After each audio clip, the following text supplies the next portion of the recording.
македонската репрезентација во рамките на Лига Ц, во рамките на групата 4, го освои првото место во дуелите со Ерменија, Фарските острови и Летонија.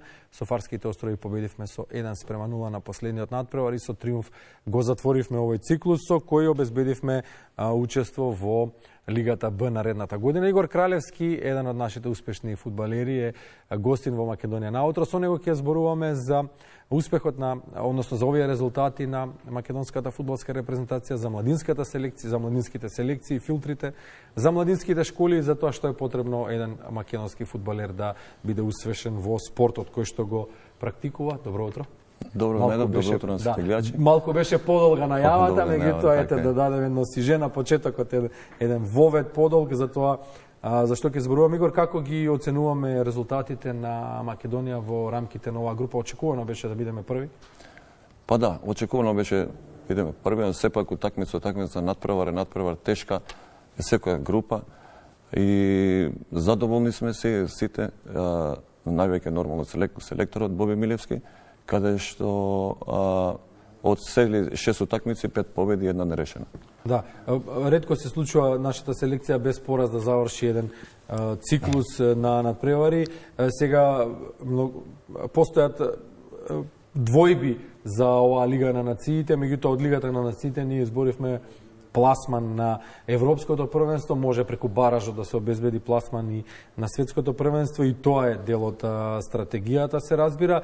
Што станува со младите селекции, кои што треба да бидат практично извор на фудбалери за сениорскиот тим? Како функционираат во моментов и какви резултати имаат младите селекции? Па младите селекции во моментов е разочарувачки, за разлика од сениорскиот тим, каде што младите селекции во моментот во секоја гледна точка еве последните два надпревари загубивме од Косово.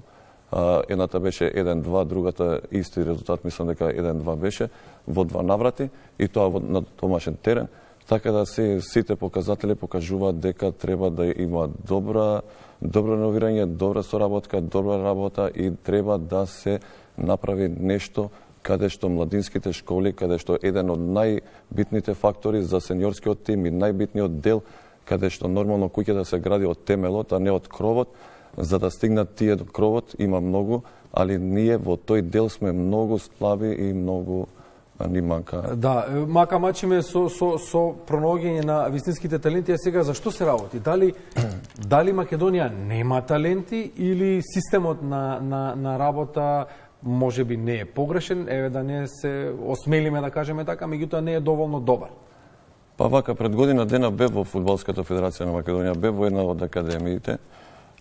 Чудно, но вистинито, најпрви може би да покажеме на 17-18 тренери, каде што 17-18 тренери работат во академијата и во Фудбалската федерација на Македонија, каде што фудбалерите, односно тренерите, се без CV.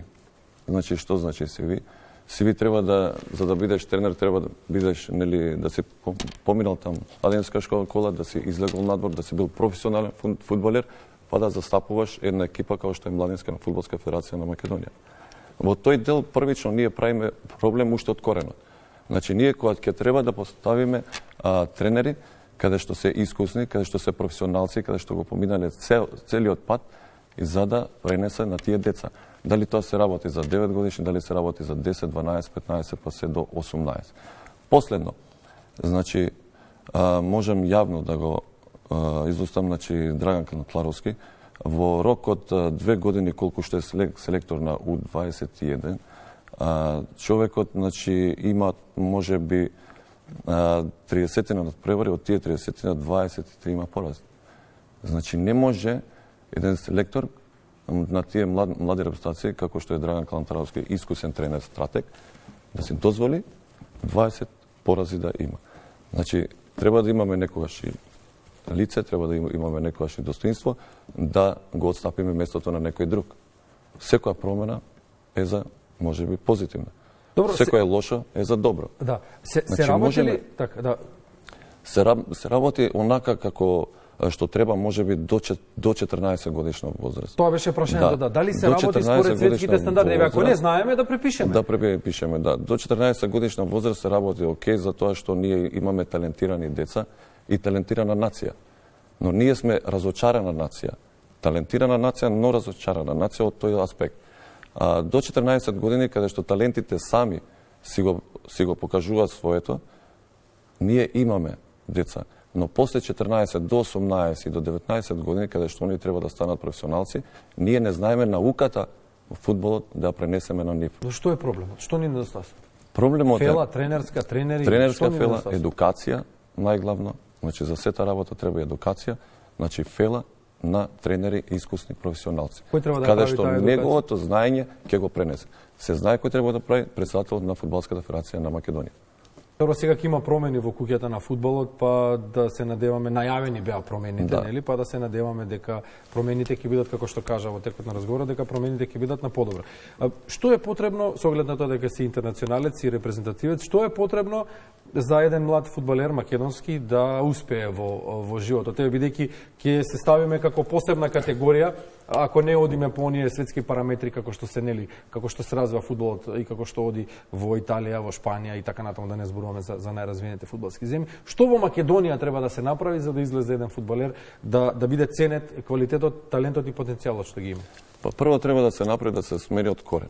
Значи, како што кажавте, вие еве сега ќе дојде нов претседател. Новиот претседател треба да ги смени работите од корен, каде што треба финансии во секој клуб.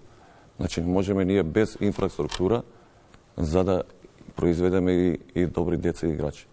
Значи, мора да имаме инфраструктура добра, да пратиме Србија, да пратиме Хрватска, каде што една фудбалска федерација на Србија дава помош секоја година по €1.000.000 на секој клуб. Каде што дава од спонзор на лигата по €500.000 и плюс спонзорство од приватни фирми. Значи, кога ќе го достигнеме тоа, ќе имаме терени. Кога ќе имаме терени, ќе направиме и деца и ќе им ја пренесеме и науката, ќе имаме време и да работиме, и да сработиме, и да се посветуваме максимално. Како што е на вас работното време од 8-4, така и на нас тренерите треба да биде од 8-4 сат. Да не биде само за сат, типом направам тренинг и да бегам дома. Добро, некој од нас работат и 24 часа дневно. Така е.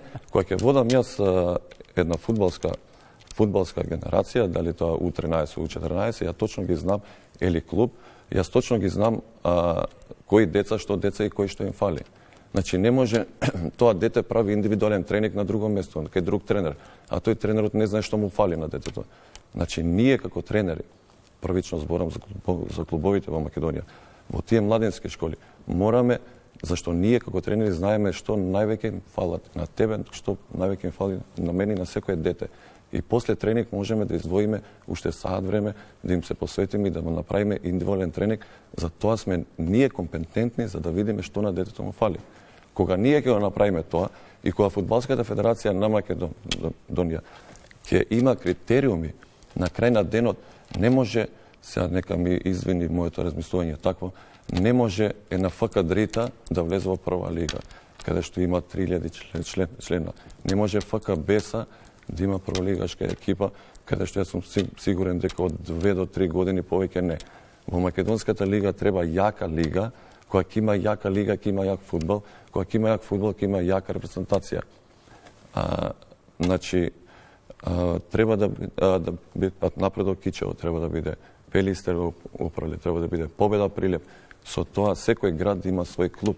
Кога ќе има свој клуб, тој клуб ќе има и навивачи, ќе има и нормално и ќе има и успеси. Се наметнува сега прашањето на традицијата. Ние успеавме од една силна лига која што наследивме од минатата држава, не ја наследивме, таа беше наша, меѓутоа функциониравме во рамките на минатата држава, кога и првата лига, и втората, и третата, и петата, и регионалната, и малските лиги беа силни и можеа да се носат со сегашната наша прва лига. Ова не е навреда за прволигашите, туку едноставно ситуацијата е таква за тие што ја паметат.